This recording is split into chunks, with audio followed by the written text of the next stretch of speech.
the point of order raised by Representative Jokno.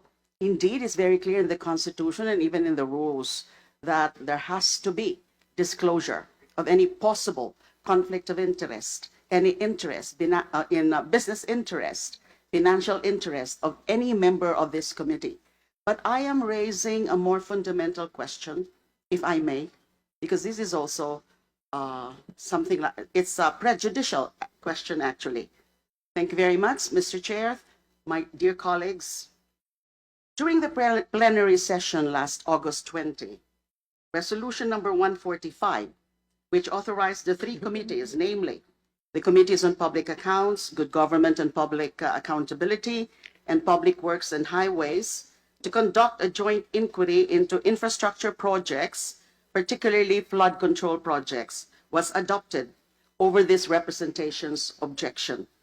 In a viva voce voting, the ayes prevailed.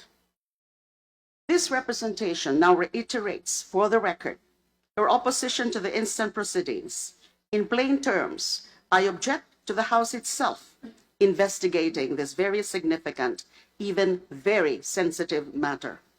When the House of Representatives investigates anomalies in flood control projects, we must ask, is it wise?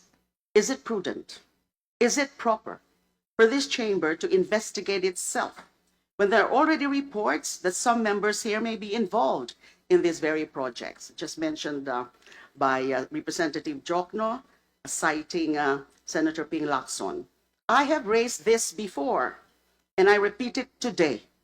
Conflict of interest here is not theoretical. It is not distant. It is real, and it will shape how this inquiry is seen or perceived, especially by the public. Where one is most probably the subject of the investigation, or is likely and liable to be a suspect, or has a personal interest of not being punished himself as an outcome of the investigation, he should not be part of the investigation. This is the most basic principle that in law school we are asked to memorize the Latin maxim that embodies it. Nemo tudex in causa sua. No one should be a judge in their case. Let us be honest with ourselves. Imagine a whistleblower sitting in the witness chair before this committee, holding back the truth because the very politician he fears is seated at the panel.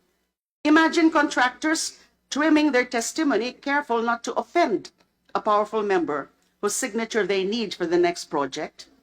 Imagine colleagues whispering in hallways, cutting deals to shield one another, or stretching the process until the public grows tired and distracted. Hindi po ito haka-haka. Ito ang realidad sa ating lipunan. Conflict of interest happens the moment those who may be implicated are given the power to decide how far or how shallow an investigation should go.